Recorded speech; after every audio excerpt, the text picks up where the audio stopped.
안녕하세요, 해설사들입니다. 오늘은 좀 특별한 분을 모시고 가볍게 콧바람 쐴 수 있는 곳 소개를 드리려고 하는데요. 옆에 계신 해설사님 소개 좀 해주세요. 네, 안녕하세요. 저는 문화해설사 안지영이라고 합니다. 오늘 특별한 장소를 소개해드리려고 같이 지금 출연을 하게 되었는데요. 가족끼리나 아니면 연인끼리 혹은 친구들끼리 가볍게 둘러볼 수 있는 유적지를 하나 추천을 해드리려고 해요.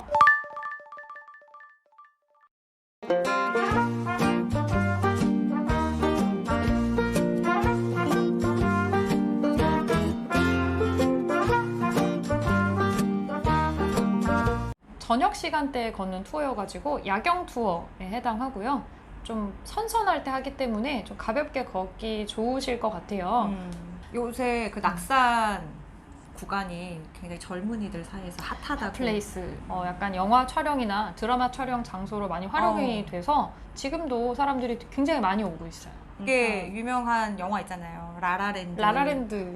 그 라라랜드에서 그 두 남녀 주인공이 이렇게 아름다운 야경을 배경으로 막 춤을 추잖아요. 똑같이 입고 약간 커버 댄스를 한 것도 있고요. 웨딩 촬영도 엄청 많이 하고 있어요. 예쁘겠다. 커플들이 특히 사진 찍으러 많이 옵니다. 그쪽은. 오늘 이 낙산 구간 이야기를 하면서 약간의 그 한양도성에 대한 이야기를 들어보려고 합니다. 조선이라는 나라가 세워지고 한양으로 수도를 천도를 하고 난 다음에 성곽을 쌓았다 이렇게 볼 수가 있는데 왜 하필 한양으로 수도를 천도한 걸까요? 원래 조선 역사가 시작되기 전에 고려 시대가 있었잖아요. 원래 고려는 왕씨들의 국가인데 이성계가 역성혁명을 한 거잖아요. 성씨를 이씨로 바꾸면서 아예 새로운 나라를 뿅 하고 만들어 버리는데 그 전까지 고려의 수도였던 저쪽의 개성은 이미 그쪽에 고려의 신하들이 자리를 잡고 있는 곳이고 나라를 바꾸었기 때문에 새로운 장소가 필요하다고 생각을 했어요. 그래서 거기에서 새로운 나라를 출발하기 위해서 수도를 바꾸는 결정을 내리게 됩니다. 그러면 당시에 한양 말고도 좀 여러 장소가 후보지였다라고 알려져 있는데 대표적인 후보지가 어디였을까요? 한양도 맨 처음부터 좀 물망에 올라 있기는 했는데요. 중간에 이제 계룡산이 굉장히 길지라고 하는 그 의견을 받아들여서 원래는 계룡산에서 먼저 수도를 만드는 공사를 했었어요. 그래서 공사를 9개월 정도 진행을 합니다. 계룡산이 좀 오랫동안 공사를 하고 있었는데 지금도 그 계룡산 쪽에 가면은 새로운 도읍지를 하려고 했던 땅이잖아요. 그 초석이 그대로 남아 있어요. 새로운 도읍지가 되려고 했었던 땅이라는 뜻으로 그 지명이 신도안이라고 하는 그 지역이 아직도 남아 있습니다. 그런데 중간에 거기가 약간 풍수지리상으로 굉장히 좋지 않다라는 의견이 나오게 돼서 그 경기도의 하륜이라고 하는 이 신하가 이걸 얘기를 하게 돼요. 그래서 그 하륜이 추천한 땅이 또 저기 안산이라고 그러죠. 지금의 신촌, 그 연희동 그쪽 일대를 또 새롭게 좀 제시를 하게 됐었어요. 그래서 계룡산과 연희동 일대가 새로운 도읍지로 좀 거론이 되게 되죠. 그러면 그 수많은 후보지에도 불구하고 왜 하필 한양이었을까요? 그 하륜이라는 분이 추천한 그 안산 지역도 다 돌아봤는데 그 지역은 이제 신하들이 도읍지로 하기엔 너무 좁다 이런 의견이 좀 지배적이었어요. 그래서 신하들이 너무 강력하게 반대를 해서 결국 거기로 또 새롭게 결정을 못하고 돌아오는 길에 한양에 들린 거죠. 한양 땅에 딱 와서 이성계가 여기가 괜찮다라는 느낌을 받아요. 그래서 신하들한테 의견을 물어봅니다. 이게 이제 실록에 기록이 되어 있는데 여기 어떠냐, 위치도 이제 한반도의 딱 중간에 위치해 있고 그리고 한강이 있잖아요. 맞아요. 한강이 있으니까 좋은 선이 왔다 갔다 할 수가 있는 거예요. 세금을 걷어 올리는 거 굉장히 중요한 일이거든요. 그것 때문에 이게 약간 국가의 중앙에 있으면서 어떤 컨트롤 타워의 역할을 할 수가 있겠다라는 그런 장점을 좀 본 거죠. 개성이 그게 조금 힘들었어요. 그 세금을 걷어서 한 곳으로 모으는 그 역할을 하기에 한양이 좀 최적의 입지를 갖고 있었다라고 보여집니다. 그렇군요. 한양도성이 굉장히 길잖아요. 그러면은 이런 성곽을 만드는 데까지 시일은 어느 정도가 걸렸을까요? 그때는 지금 같은 뭐 중장비가 없을 때니까 사람의 힘만으로 쌓아야 되잖아요. 그게 원래 길이가 18.6km 정도 되거든요. 그러니까 상식적으로 생각해도 사람들이 가서 쌓아야 되니까 그래도 몇 년 걸리지 않았을까라고 생각을 하는데 놀랍게도 98일 정도밖에 안 걸렸어요. 98일. 거의 한 약 100일 정도 소요가 된 건데 한꺼번에 100일을 쓴 건 아니고 그때 당시에는 이런 걸 쌓는 걸 다 농민들이 와서 그 나라에 바쳐야 되는 그 노동 중에 하나였어요. 군대 가는 거랑 똑같이 이런 걸 쌓는 거가.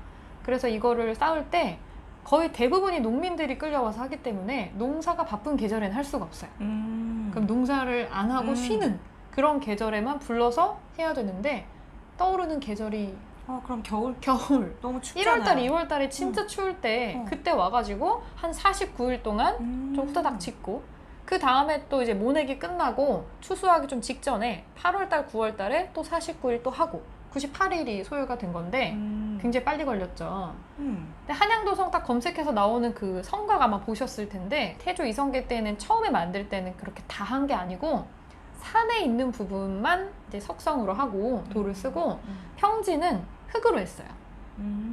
그래서 조금 짧게 시일이 걸릴 수가 있었던 거죠. 네. 그러면은 지금은 이렇게 다 돌로 쌓여져 있잖아요. 그리고 되게 차곡차곡 잘 쌓여져 있는 모습을 볼 수 있는데 그럼 그 뒤로도 계속 개보수가 이루어진 건가요? 그쵸. 이게 그 장마나 이런 거 지날 때마다 흙으로 쌓은 부분이 계속 무너졌어요.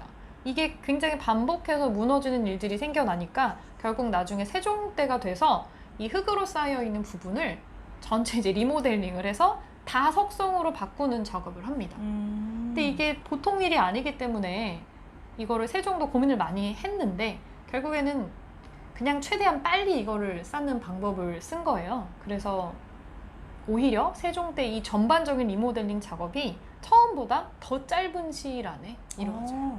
돌로 쌓았는데. 돌로 만들어 쌓았는데 약 38일 정도라고 기록이 돼 있거든요.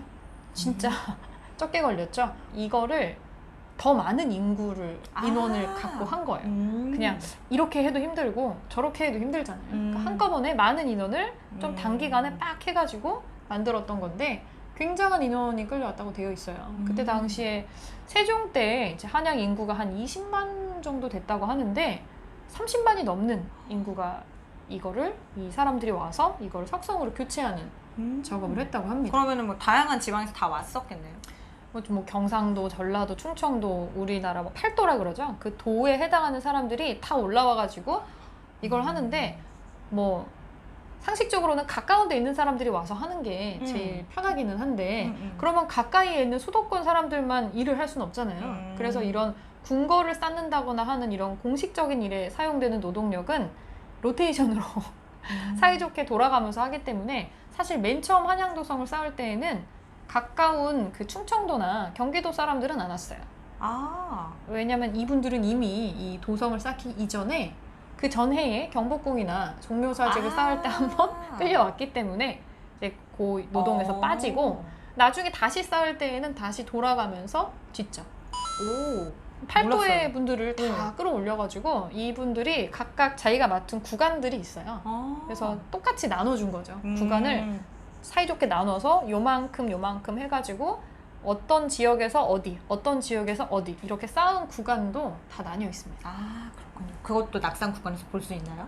네, 낙산 구간에 그게 좀 뚜렷하게 볼 수 있어요. 낙산 구간의 장점인데 굉장히 걷기가 좋은 높이를 갖고 있는데 거기에 중간중간에 뭐 태조 때 쌓은 부분이나 세종 때 쌓은 부분이나 그 뒤에 뭐 숙종 때 쌓은 부분이나 이런 식으로 시기별로 쌓은 거를 한꺼번에 볼 수 있는 곳이에요. 그래서 좀 굉장히 장점이죠. 그런 부분은. 그렇군요. 오늘 짧게나마 한양도성 낙산 구간의 그 내용을 한번 같이 들어보는 시간을 가졌었는데요. 아주 조금이에요. 네. 맛보기? 실제 진행되는 투어 시간이 얼마나 되죠? 실제로는 한 2시간 정도 소요가 되고요. 제가 이제 낙산 코스를 같이 걸으면서 설명을 해드려요. 그래서 굉장히 많은 에피소드가 들어가 있고 저희가 투어를 시작할 때에서 마무리할 때쯤 되면 해가 완전히 지고 야경이 등장을 하기 때문에 서울의 숨은 야경 명소로 항상 꼽히는 곳이거든요. 약간 사진 찍는 그런 명소들도 많이 있으니까 요거는 실제 투어에서 좀 확인을 해보시기를 좀 추천을 드리고요. 네. 실제로 마이 리얼 트립 검색하시고 거기에 이제 안지영 가이드님 이렇게 검색을 하시면 지금 현재 판매되는 페이지가 있고요. 거기에 되게 다양한 후기들이 이미 올라와져 있더라고요. 가까운데 연인들과 친구들과 가족들과 혹시 갈 곳 없나라고 고민하시는 분들이 계시다면 강력 추천해드리는 곳이니까 한번 방문해 주시길 바라겠습니다. 오늘 저희는 여기까지 할게요. 다음에 또 만나요.